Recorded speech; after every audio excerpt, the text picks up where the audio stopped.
Bismillahirrahmanirrahim. Assalamualaikum warahmatullahi wabarakatuh. Balik lagi bersama saya di channel Perisai Nusantara TV.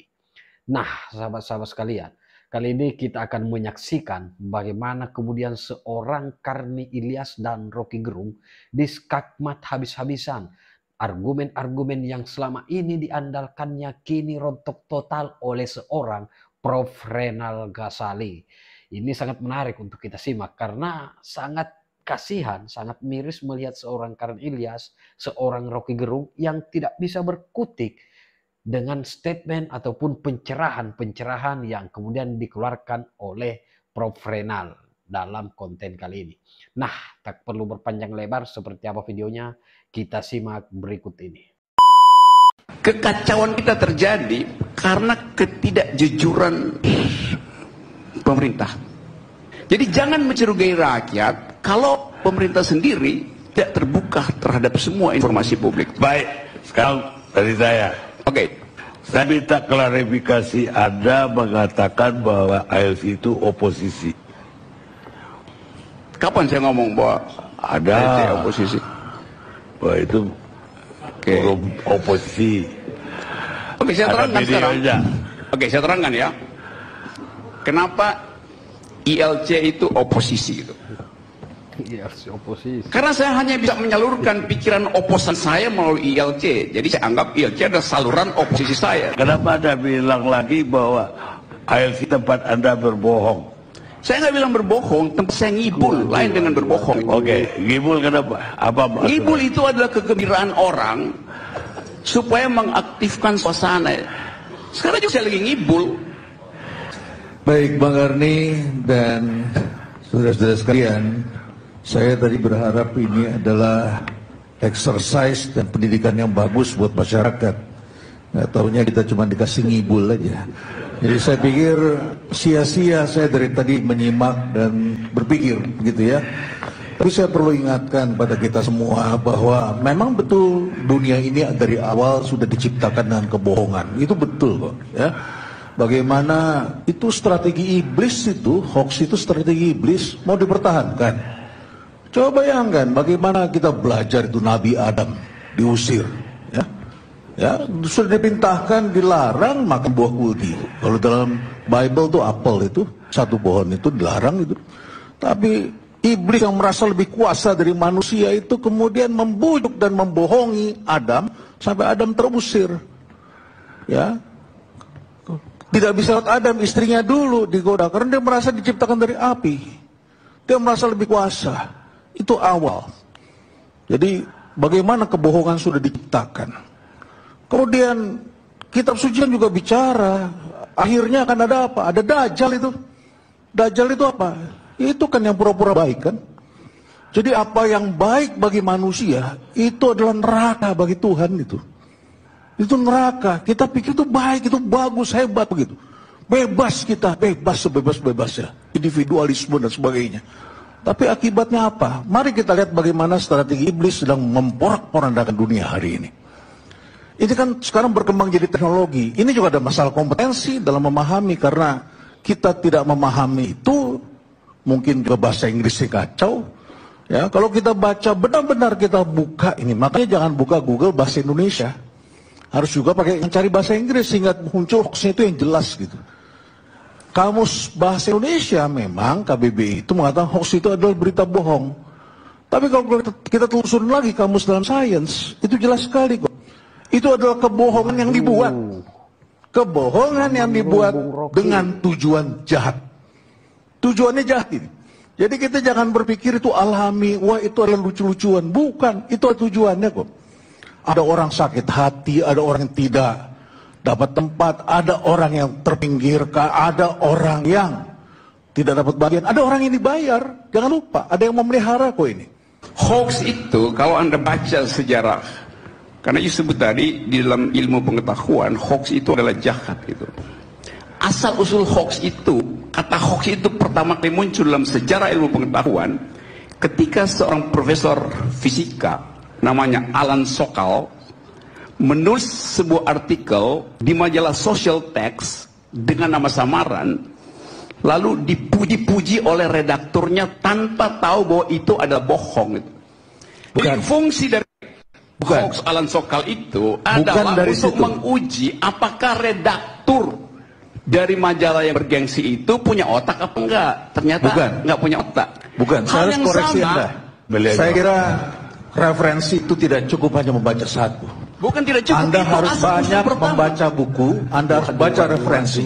Dengan referensi tunggal itulah jadinya seperti ini. Itu Karena referensi paling Anda dasar memiliki satu referensi seperti itu. Oke, hoax, asal kata hoax itu adalah hokus. Hokus itu artinya adalah mengelabui. Itu etimologinya. Itu yang diambil dari kejadian para tukang sulap yang kemudian mengelabui mata orang lain. Fungsinya menguji orang dungu. Mengelabui orang dungu.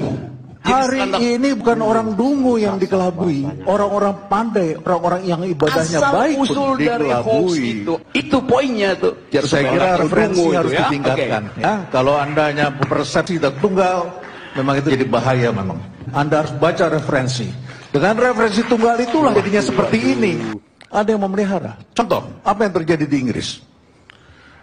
Masyarakat di Inggris itu diracuni dengan hoax bahwa kalau ikut dalam Uni Eropa, setiap minggu mereka akan mengeluarkan 50 juta pound sterling untuk membiayai para pengungsi dan lain sebagainya. Dengan bergabung ke Uni Eropa. Maka strateginya adalah keluar dari Inggris, keluar dari Uni Eropa, yaitu Brexit. Akhirnya masyarakat di sana terutama orang tua ini kan berpikir pensiunnya ke depan. Memikir bagaimana, ya sudah dalam pemungutan suara mereka keluar dan diputuskan. Saudara-saudara, hari-hari ini di Inggris itu sedang diancam ketakutan kerusuhan sosial yang besar. Karena ternyata dengan memilih Brexit itu 350 juta pound sterling per minggu tidak berhasil kembali. Tetap keluar. Ya. Dan kalau nanti keluar dari Uni Eropa, dampaknya lebih besar lagi. Kaum muda sekarang sudah keluar, industri keluar dari Inggris, dan kemudian menjadikan Inggris ini adalah negara yang lumpuh ekonominya. Dan begitulah mereka yang ingin berkuasa selalu melemparkan hoax kan dengan tujuan. Dan apakah itu dibayar oleh dari dalam negeri? Ini ada kaki tangan juga. Ini kan cyber war, Bang Garni. Beberapa kajian menunjukkan apa yang terjadi sekarang di Inggris, ini sekarang sedang dicoba juga di Italia.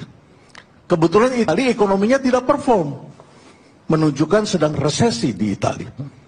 Sedang dicoba juga di Prancis, di negara-negara liberal ini. Saudara-saudara, apa yang terjadi kemudian dibaca oleh para ahli. Saya kebetulan 3 bulan yang lalu menghadiri diundang dalam Peter Drucker Forum di Austria. Ketemulah kami dengan Charles Sandy, Gary Hamel, dan berbagai pakar dan sebagainya. Tema yang kami bahas itu adalah how to fix up the world. Bagaimana ini dampak teknologi. Ini kan sekedar hatinya. Tidak ada hatinya itu algoritma. Yang sudah jadi korban adalah dalam fintech yang dari luar itu. Nah, apa yang terjadi dibaca semua oleh para ahli. Ternyata ini digerakkan oleh salah satu negara yang merasa terancam dengan kekuatan NATO. NATO selalu mengganggu negara ini. Ya, oleh karena itulah mereka bergerak dari satu negara ke negara lainnya, mempengaruhi negara-negara kuat. Kita ini negara kuat. Bapak Ibu sekalian, sekarang ini setengah dari penduduk dunia tahun 2019 ini melakukan itu. Indonesia, India, dan Nigeria. Ya, jadi besar dampaknya. Ini digerakkan. Bang Karni tadi kalau dibicarakan pers, menarik ini pers. Referensi kita pers yang kemarin. Ya, pers yang kemarin. Sekarang kita tahu media cetak itu turun semua. Ya, televisi sekarang Bang Karni ini kuat karena medsosnya. Kita lihat bagaimana streamingnya, kekuatannya. Dewan Pers mengumumkan data tahun 2017. Ternyata media online ada 43.000 media online. Tahu berapa yang profesional Bang Karni? Hanya 4%. Jadi hanya 168 dari media online itu yang didukung oleh orang-orang profesional. Apa poin saya? Setiap zaman itu harus diperbaiki Bang Karni. Ada teknologi, ada kejadian, ada omongan-omongan seperti ini, ada perilaku-perilaku terbaru Ini kan ditonton orang dan menimbulkan perilaku-perilaku dan menimbulkan nanti dampak-dampak tertentu. Kemudian kita lihat lagi, dulu Dewan Pers itu, terus kemudian ada undang-undang pers kan. Pers mengatur, ada gatekeepernya, ada kode etiknya. Bang Karni ini ngomong juga ada kode etiknya. Tidak bisa sembarangan. Kita semua tahu caranya. Tapi kan sekarang dengan kebebasan, ketika kebebasan terjadi, bandulnya, ini kan kebebasan seperti apa yang kita inginkan. Tentu harus dengan tanggung jawab. Kita punya Pancasila. Bagaimana persatuan ini kita tegakkan? Tadi kita bicara permulaan ada social capital, moda sosial. Moda sosial itu perekat kita. Sehingga jadilah Indonesia ini. Tapi kalau kita kemudian jadinya bertengkar satu sama lain, nggak ada lagi Bang Karni. Yang terjadi adalah kita akan tinggal kembali di dalam gua-gua, bukan lagi menjadi suatu bangsa yang bersatu, tetapi adalah tribes.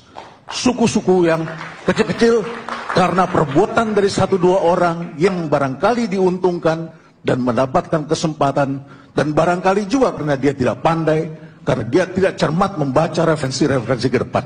Kita selalu mengacu pada masa lalu, kita berpikir yang masa lalu itu adalah selalu benar, dan kemudian kita tidak melihat apa yang harus kita hadapi di masa depan, kemudian kita terperangkap, dan akhirnya kemudian kita menyesali. Persis seperti Nabi Adam, yang sesal kemudian, tapi tidak berguna. Kami menjadi kaum yang merugi. Ya, nah mudah-mudahan ini tidak terjadi hal seperti ini. Kalau saya sih berpikir, ke depan kita harus menata kembali. Kita harus menata kembali. Demokrasi itu ada baiknya, tapi juga ada racun demokrasi. Ada hal-hal yang kurang, ini kita perbaiki. Dan barangkali dari sini kita beranjak, kita melihat lagi ke depan. Apa yang harus kita perbaiki dari segala persoalan-persoalan yang kita hadapi pada hari ini dengan munculnya teknologi tadi. Karena ini adalah masalah disrupsi teknologi. Makasih Bang Karni. Terima kasih. Jadi itulah tadi momen di mana seorang Karni Ilyas dan Rocky Gerung yang kemudian dikuliti habis-habisan, diberikan kuliah gratis oleh seorang Prof. Renal yang kemudian membungkam narasi sesat, membungkam omon-omon yang selama ini dilakukan oleh Karni Ilyas dan Rocky Gerung yang notabene selalu hadir dalam kegiatan ILC, yang selalu sibuk melakukan adu domba, melakukan provokasi untuk kemudian menciptakan pemecah belahan, merusak hubungan antara Bapak Presiden Prabowo Subianto dan Bapak Gibran Rakabuming Raka serta Pak Jokowi.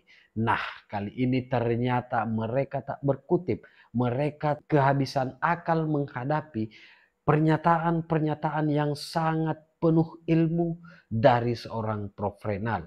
Nah, bagaimana respon sahabat-sahabat sekalian? Tinggalkan di kolom komentar. Terima kasih. Wallahul muwafiq ila aqwamit thariq. Wassalamualaikum warahmatullahi wabarakatuh. Salam waras, salam akal sehat, NKRI harga mati.